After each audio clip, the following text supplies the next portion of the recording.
International media में अगर अंग्रेजी नहीं आती है तो ना जाओ. If you cannot defend your own country, don't go there. Don't mock yourself, don't mock your government, don't mock your state. नमस्कार. सध्या सोशल मीडिया असो किंवा प्रसार माध्यम असो, यामध्ये एक व्हिडिओ हा प्रचंड व्हायरल होतोय, ज्यामध्ये पाकिस्तानच्या सत्ताधारी पक्षाच्या महिला खासदार झरताज गुल यांनी आपल्याच देशातील संरक्षण मंत्री यांच्यावरती संसदेमध्ये खडे बोल सुनावलेत, ताशेरे ओढलेत.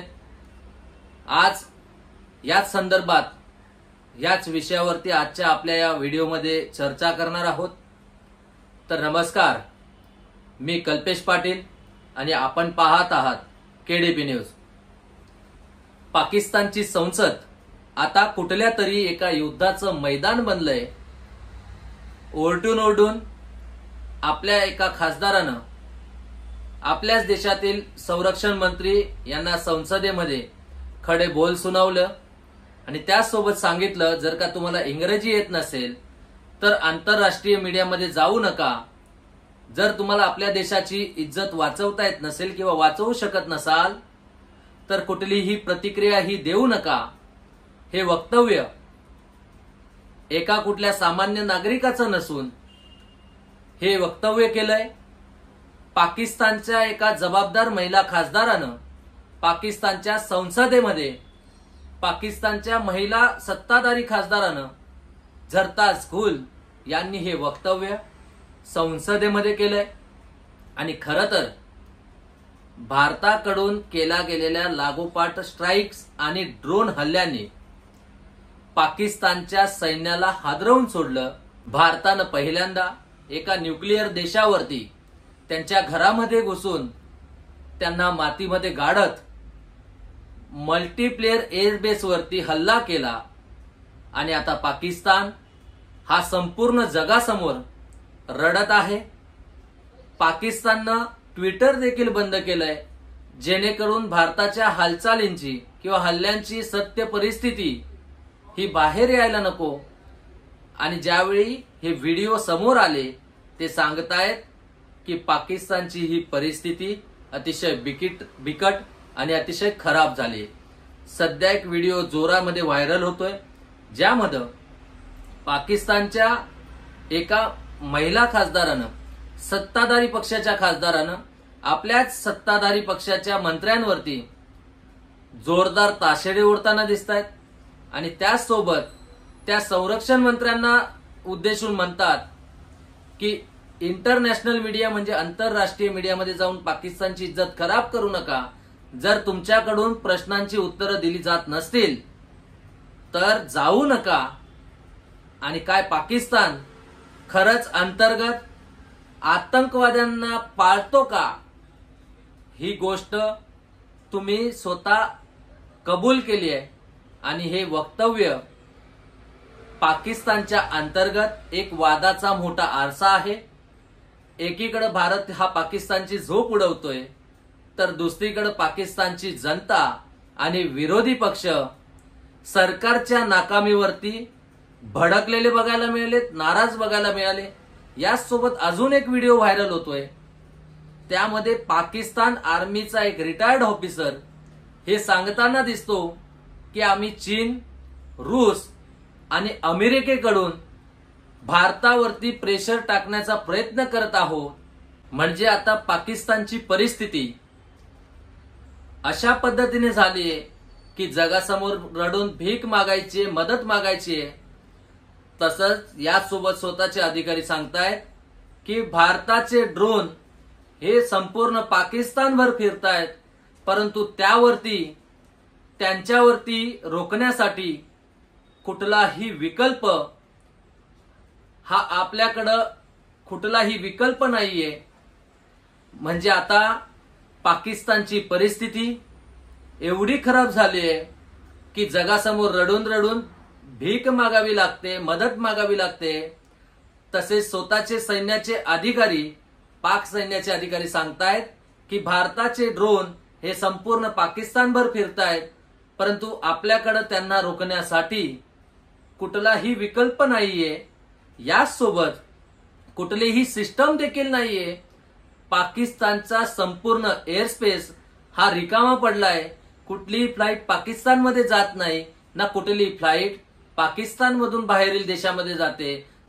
तर याचसोबत भारताच्या एअर स्पेसमध्ये इंटरनॅशनल ट्रॅफिक हे सामान्य आहे आणि हे एक असा संदेश दर्शवतो की भारताने पाकिस्तानला कुठल्याही परिस्थितीमध्ये दाबलं आहे, गुडघ्यावरती टेकवलंय आणि भारताच्या एअर फोर्सने फक्त पाकिस्तानचे एअरबेस नव्हेच तर पाकिस्तानची मानसिकता देखील गाडून टाकली आहे.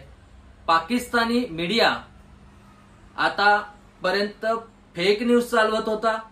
भारताच्या सैन्यावरती हल्ला, S-400 ला उडवलं, भारताचे फायटर जेट मारून पाडले. परंतु सत्य परिस्थिती भारताचा कुठलाही एअरबेस किंवा भारताच्या कुठलेही फ्लाईट हे पाडलं गेलं नाही. यासोबत भारतानं पाकिस्तानचं सैन्य आणि सरकारमध्ये एवढी भीती किंवा दहशत निर्माण केली की पाकिस्तान आपल्या सिव्हिलियन्स प्लेनला देखील ढाल बनवून, योजना बनवून हा वापरत होता. पाकिस्तानच्या संसदेमध्ये जर का एखाद्याने प्रश्न विचारला तर त्या प्रश्नाचं उत्तर पाकिस्तानच्या सरकारकडे नाहीये. विरोधी पक्ष ओरडून ओरडून थकला, परंतु त्यांच्या प्रश्नांना उत्तर मिळाले नाहीत. आणि याच सोबत पाकिस्तानच्या संसदेमध्ये एक स्मशान शांतता आहे आणि एक भीतीचं वातावरण हे पाकिस्तानच्या संसदेमध्ये निर्माण झालंय. आणि सध्या परिस्थितीला पाकिस्तानची जनता हे सरकारला विचारते की तुम्ही आमच्या सुरक्षिततेखातर जो खर्च केला, जे खरबो रुपये तुम्ही खर्च केले, ते कशावरती केले? जर भारताच्या आमच्या सुरक्षिततेच्या नावाखाली खरबो रुपये तुम्ही जे खर्च केले, एवढा खर्च करून देखील भारत आमच्या एअरबेस मध्ये कसा घुसला? असे सडेतोड प्रश्न विचारून जनता आणि विरोधी पक्षाने सरकारला घाम फोडलाय आणि यासोबत सरकारला घेरलेलं सुद्धा बघायला मिळालं.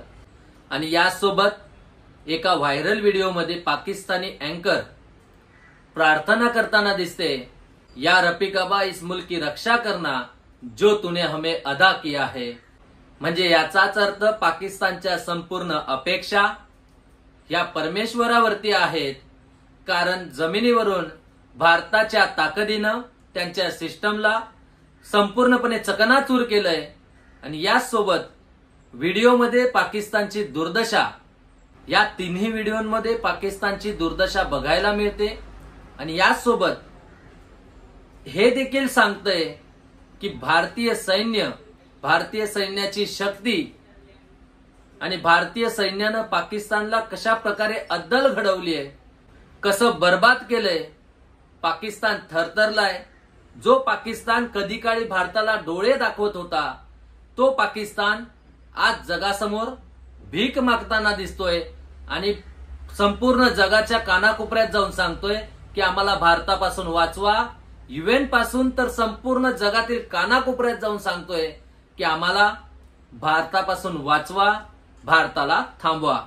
अशी वेळ सत्य परिस्थितीला ओळखण्याचा भास आता फक्त उत्तर नाही तर भारत आता घरामध्ये घुसून मारतो. भारत आता वेळोवेळी ऍक्शन घेतो. हाच नवा भारत आहे. आता ही वेळ आहे सत्य परिस्थितीला ओळखण्याची. भारत आता फक्त उत्तर नाही देत तर भारत आता ऍक्शन देखील घेतो.